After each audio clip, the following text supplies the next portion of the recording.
जय सद्गुरु महाराज को जय। श्री अचल ऋषि दुबूरु रमनार्य शिष्या गुरुचरण सेवार्य जेसी ओग्ल्य सारे सद्गुरु महाराज को जय।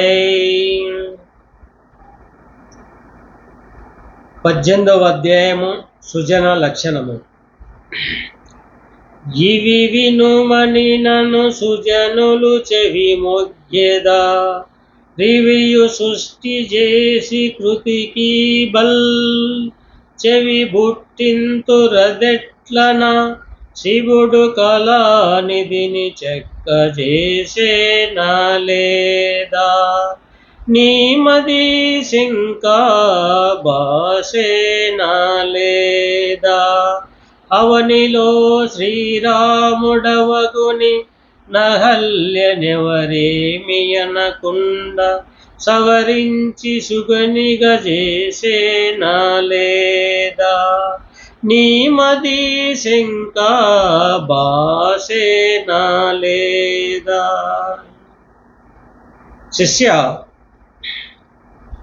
ఉత్తమ లక్షణము కలిగి సుజనులుగా ఉన్న వారిని ఈ పద్యములకు చక్కగా చదువవలెననియు, ఇందులో ఉన్న భావములను శ్రద్ధతో చూడవలెననియు నేను ప్రాధేయపడవలసిన పని లేదు.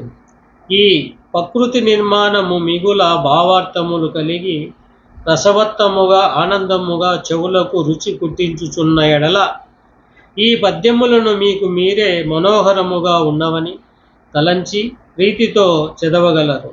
పైన తప్పులున్న ఎడల సవరించగలరు.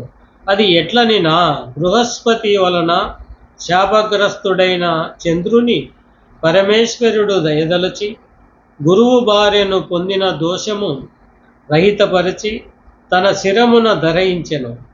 మరియు భర్త శాపమునకు రాయిగా పడి ఉన్న అహల్యను ఎవరు కోరకనే శ్రీరామచంద్రుడు ఆ రాతిని నాతిగా చేసెను.